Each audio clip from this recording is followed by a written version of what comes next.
Hey guys, welcome back to Pakistani reaction. आज इस video पे हम रिएक्ट करने जा रहे हैं, उसका टाइटल है why is Kochi airport a game changer. अच्छा जनाब, लास्टली की ये वीडियो है और हम इनकी वीडियोस देखते रहते हैं भाई। बहुत इन्फॉर्मेशन होती है उसके अंदर और समटाइम्स ओवरवेलमिंग इन्फॉर्मेशन होती है जिसको मतलब अपने रिएक्शन के अंदर उस तरह से समराइज करना थोड़ा सा मुश्किल हो जाता है। And talking about Kochi international airport, हमने इसकी एक वीडियो देख रखी है और अपना रिएक्शन आपके साथ शेयर भी किया था। आप चैनल पे ढूंढिएगा, आपको वो मिल जाएगा। और उसको देखते साथ ही जो हम दोनों का एक पहला इंप्रेशन था उस एयरपोर्ट के बारे में, वो इस तरह से था कि भाई बाहर से तो ये बिल्कुल एक रिजॉर्ट की तरह लगता है और अंदर चले जाएं तो किसी भी बेहतरीन शॉपिंग मॉल की तरह लगता है कि जहाँ पे 5 स्टार होटल या क्या कहेंगे खूबसूरत शॉपिंग मॉल से कम नहीं जिसके अंदर बड़े खूबसूरत फूड कोर्ट्स भी हमको नजर आए और बैठने के लिए। और फिर सबसे ज्यादा जो एक चीज इंट्रीग की हमको वो सराउंडिंग थी, वो लश ग्रीनरी जिसके अंदर, वैसे तो सारे का सारा केरला जो है वो बहुत ग्रीन है, लेकिन स्पेसिफिकली जिस एरिया के अंदर ये कोची एयरपोर्ट है ये बहुत ही खूबसूरत लगा था हमको देखने में। तो एक काम करते हैं, इस वीडियो में मेरा ख्याल है कि हमें थोड़ी सी उसके बारे में जो टेक्निकल डिटेल है वो मालूम होगी। सुन लेते हैं, एक बार इसको देख लेते हैं और उसके बाद जो कुछ हम गैदर कर पाए उसके बारे में आपसे ब्रीफली डिस्कस करेंगे। चलिए, चैनल पे नए हैं तो चैनल को सब्सक्राइब करना बिल्कुल मत भूलिएगा। मैं हूं मोना, मैं हूं बिलाल और आप देख रहे हैं रिएक्शन में।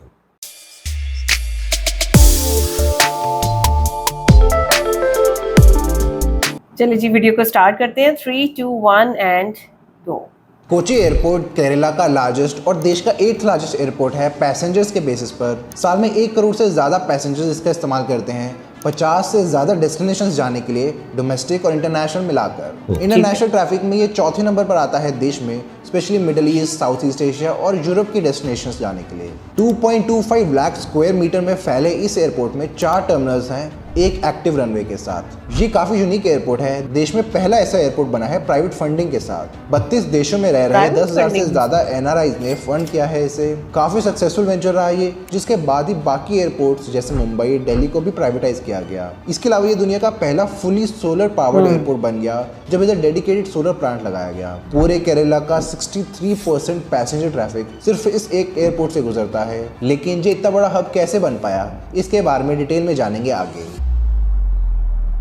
कोची एयरपोर्ट की शुरुआत एक एयर स्ट्रिप से हुई थी वेलिंगटन आइलैंड में 1936 में। इसे तब की किंगडम ऑफ कोचिन ने बनवाया था, कोचिन पोर्ट्स के ऑफिशियल्स को लाने ले जाने के लिए। इधर बेसिक फैसिलिटीज थी और इतनी स्पेस भी नहीं थी ज्यादा पैसेंजर्स को हैंडल करने के लिए। फिर वर्ल्ड वॉर 2 के बाद इसे कमर्शियल फ्लाइट्स के लिए शुरू किया गया और लोग देश भर ट्रैवल करने लगे इससे। इस पूरे टाइम इंडियन नेवी इसे ऑपरेट कर रही थी, जो सिविलियन फ्लाइट्स को भी इधर से ऑपरेट करने के लिए अलाउ कर रही थी। लेकिन बढ़ते पैसेंजर ट्रैफिक से इसकी जगह कम पड़ने लगी, specially 1980s gulf economic boom के बाद, जिसकी वजह से इधर इंटरनेशनल ट्रैवल की डिमांड काफी बढ़ी। गल्फ कंट्रीज में जब ऑयल बूम आया 1970s में, तो उधर स्पीड से इकोनॉमिक डेवलपमेंट देखने को मिली, खासकर Saudi Arabia, United Arab Emirates, कतार और ओमान में। इससे ये मोस्टली बैकवर्ड डेजर्ट कंट्रीज रातों रात दुनिया के सबसे अमीर देशों की लिस्ट में आ गई। इस नई धन दौलत को उन्होंने बढ़ते एम्बिशियस इंफ्रास्ट्रक्चर प्रोजेक्ट्स में लगाना शुरू किया, नए एयरपोर्ट्स, बिल्डिंग्स, यहाँ तक कि नई सिटीज भी। लेकिन उनके पास ज्यादा पॉपुलेशन ना होने के कारण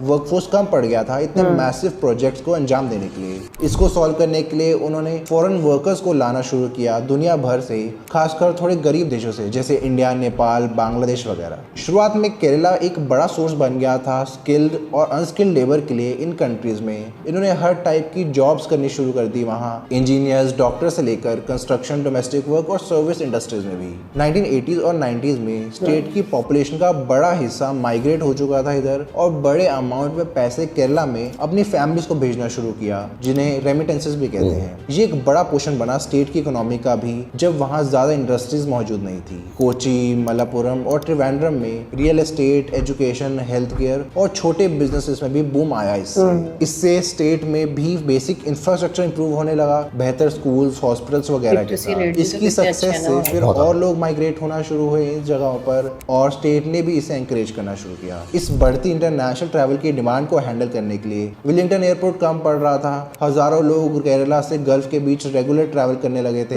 जिन्हें फिर मुंबई, चेन्नई या त्रिवेंद्रम एयरपोर्ट से जाना पड़ता, जो काफी इनकन्वीनियंट था। दूसरी तरफ कार्गो मूवमेंट की डिमांड भी बढ़ रही थी इसी समय, और एक नए लॉजिस्टिक हब की भी जरूरत पड़ने लगी। इसलिए एक नए एयरपोर्ट के लिए प्लान्स बनने लगे, जिसके लिए कोची के आउटस्कर्ट में नेडम्बासरी सबर्ब को शॉर्टलिस्ट किया गया, जो सिटी सेंटर से 25 किलोमीटर दूर पड़ता है। और क्योंकि एनआरआईजी से डिमांड कर रहे थे, तो गवर्नमेंट ने उन्हीं की मदद ली इसे फंड करने के लिए, जिसमें से काफी लोग गल्फ कंट्रीज में ही रह रहे थे। ऐसे शुरुआत हुई कोचीन इंटरनेशनल एयरपोर्ट की, जिसमें आज 33% स्टेक केरला गवर्नमेंट का है, 38% 10,000 एनआरआईज का है, और बाकी 29% कुछ कंपनीज, बैंक्स और पब्लिक स्टॉक मिलाकर। कंस्ट्रक्शन शुरू हुई 1994 में, और 5 साल में ये बनकर भी तैयार था। जल्दी ये एक गेटवे बन गया लाखों केरलाइट्स का गल्फ और दूसरी कंट्रीज के लिए। इसको बनाने का श्रेय एक आईएएस ऑफिसर विजय क्यूरियन को दिया जाता है, उनकी कंसेप्चुअलाइजेशन और लीडरशिप की वजह से। उन्होंने ही लोकेशन भी फाइनलाइज की, रोड कनेक्टिविटी और फ्यूचर एक्सपेंशन को ध्यान में रखते हुए। इतना ही नहीं, उनके ही विजन और हार्डवर्क से ये एयरपोर्ट बन पाया है। उन्हीं का आइडिया था इस यूनिक से फाइनेंसिंग मॉडल का इस्तेमाल करना, जो इंडिया का पहला पब्लिक प्राइवेट पार्टनरशिप से बना एयरपोर्ट बन गया। ज्यादातर एयरपोर्ट देश में पूरी तरह से गवर्नमेंट फंडेड होते थे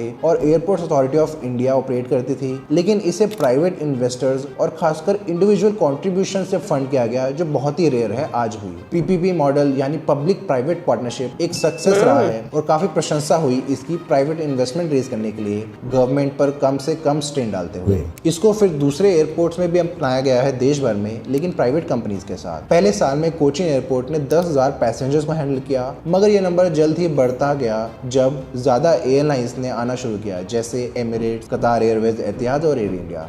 ज्यादा समय नहीं बीता था कि इसको अपग्रेड करने की भी जरूरत पड़ी। पूरे 2000s में रनवे, टर्मिनल और कार्गो फैसिलिटीज को एक्सपैंड किया गया। अभी एयरपोर्ट में 3 पैसेंजर टर्मिनल्स हैं, 2 डोमेस्टिक और 1 इंटरनेशनल। इसके अलावा एक कार्गो टर्मिनल भी मौजूद है। T1 पहले इंटरनेशनल टर्मिनल था, लेकिन बाद में ऑपरेशन शिफ्ट कर दिए गए T3 में। जब तक T1 अपग्रेड हुआ, उसकी एक हैंडलिंग कैपेसिटी पहुंच गई 4000 पैसेंजर्स पर आवर तक, पहले से 5 गुना ज्यादा। 55,000 स्क्वायर मीटर में फैले T1 में 56 check in counters, 7 aero bridges और बैगेज हैंडलिंग सिस्टम मौजूद है। इसकी पार्किंग लॉट में सोलर पैनल्स लगाए गए हैं, जो 2.4 मेगावाट बिजली जनरेट करते हैं, 1400 कार पार्किंग स्पॉट्स के साथ। T2 की बात करें तो ये 10,000 स्क्वायर मीटर में फैला है, जो 400 पैसेंजर्स को हैंडल कर सकता है पीक टाइम्स में। और T3 नया इंटरनेशनल 1.5 लाख स्क्वायर मीटर में फैला हुआ है, जो बना है ट्रेडिशनल केरला आर्किटेक्चर में। 5 entry gates, 84 check in counters और 80 इमिग्रेशन काउंटर्स मौजूद हैं इधर। और सोलर प्लांट लगा है 2.7 मेगावाट पावर जनरेशन कैपेसिटी का। इस टर्मिनल के खुलने के बाद से कोचीन एयरपोर्ट देश का 4th लार्जेस्ट एयरपोर्ट बन गया है बिल्डअप एरिया के हिसाब से,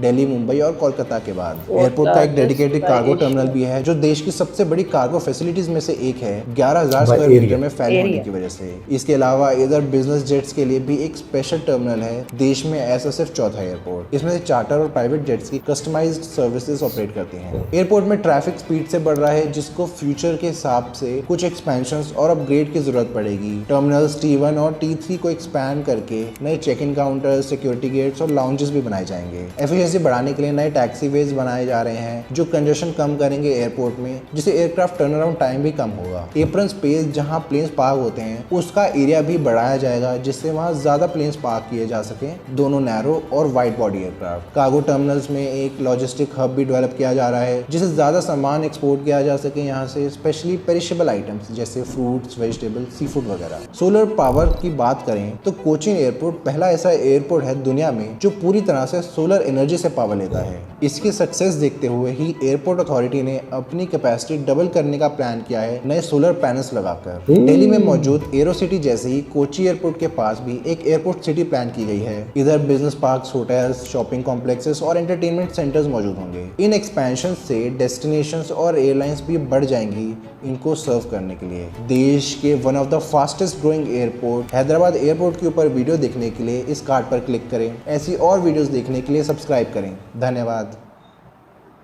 मैंने कहा था ना, बहुत इन्फॉर्मेशन होती है वीडियो के अंदर। भाई बहुत खूबसूरत वीडियो। मैंने पहले भी ये चीज़ वीडियो के स्टार्ट में बोली थी कि लास्टली की जो वीडियोस होती हैं उसके अंदर बड़ी ओवरवेलमिंग किस्म की इन्फॉर्मेशन होती है, और बाज़ दफ़ा आपको उस इन्फॉर्मेशन को समराइज़ करना थोड़ा सा मुश्किल हो जाता है। तो चले, लेट्स ट्राई। सबसे पहली बात तो ये कि ये जो एयरपोर्ट है, ये मैं कहना चाहूँगा कि हमें बड़ा पसंद आया था। हमने जब पहले भी देखा था बहुत खूबसूरत लगा था, और स्पेसिफिकली फॉर टू रीजंस। एक तो वो सराउंडिंग जिसके हाँ। अंदर ये मौजूद है, दूसरे नंबर पे ये कि इसका मुकम्मल तौर पे सोलर होना, कि ये बहुत बहुत इंट्रिग किया था हमें ये। बिल्कुल, कि ये ग्रीन एनर्जी के हाँ। ऊपर चलता है, और मतलब दुनिया का पहला एयरपोर्ट है जिसने अपने आप को मुकम्मल तौर पे ग्रीन एनर्जी के ऊपर चलाया।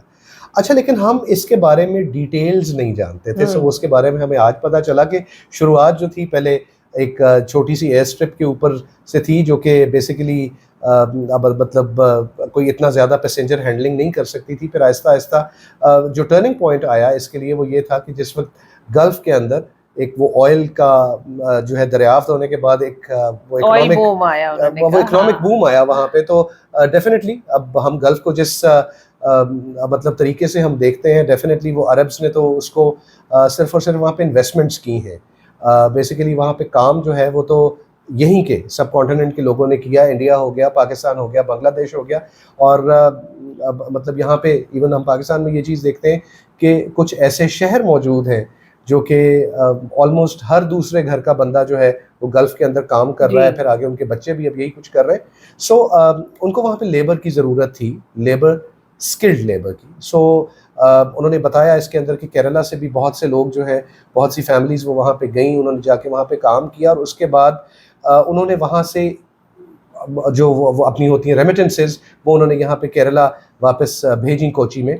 और यहाँ पे एक एयरपोर्ट की ज़रूरत महसूस की जाने लगी, क्योंकि वक्त गुजरने के साथ साथ जैसे जैसे वो पैसा यहाँ पे आया, एक यहाँ पर भी economic boom through out Kerala आपको नज़र आता है, और ट्रैवलिंग बढ़ गई ना, और ट्रैवलिंग बढ़ हाँ। गई, और लोगों को उसके लिए जो दूर के एयरपोर्ट्स हैं, जैसे उन्होंने बताया कि चेन्नई जाना पड़ता था, त्रिवेंद्रम जाना पड़ता था, या मुंबई जाना पड़ता था, बिकॉज यहाँ पर तो वो सहूलत उसने वो बड़े पैमाने पे लोगों को दस्तयाब नहीं थी। सो यहाँ पर एयरपोर्ट की डिमांड बढ़ी, और जब एयरपोर्ट की डिमांड बढ़ी तो फिर एक पब्लिक प्राइवेट पार्टनरशिप के तहत इस एयरपोर्ट को बनाया गया।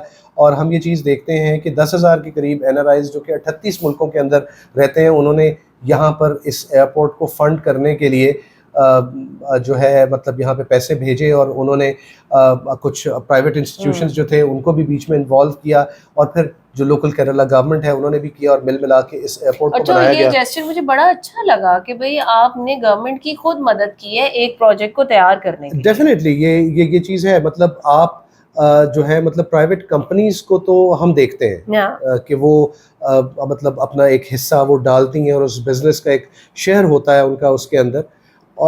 लेकिन जो मतलब पब्लिकली जो है ये एयरपोर्ट बनाया जाएगा। लेकिन खैर इसके अलावा एक और एयरपोर्ट ऐसा है कि जिसकी एग्जांपल मैं दे सकता हूँ। पाकिस्तान में सियालकोट का इंटरनेशनल एयरपोर्ट जो है वो भी इसी तरह वहाँ के जो इंडस्ट्रियलिस्ट हैं और वहाँ के जो कारखानेदार लोग हैं उन्होंने फंड किया था गवर्नमेंट के साथ मिलकर, और वो भी बड़ा सक्सेसफुली वो चलाया गया।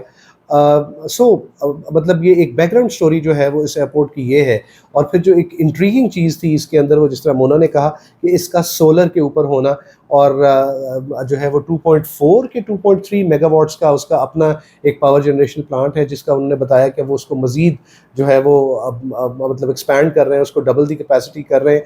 और ये बेसिकली एक इस तरह की चीज़ है कि जो इसको भारत का इंटरनेशनल ट्रैफिक के हिसाब से अगर कहा जाए तो चौथा सबसे बड़ा एयरपोर्ट इसको बनाते हैं, और ओवरऑल इंडिया के जितने भी एयरपोर्ट्स इस वक्त मौजूद हैं उसके अंदर से ये 8th लार्जेस्ट है बाय बिल्ट एरिया।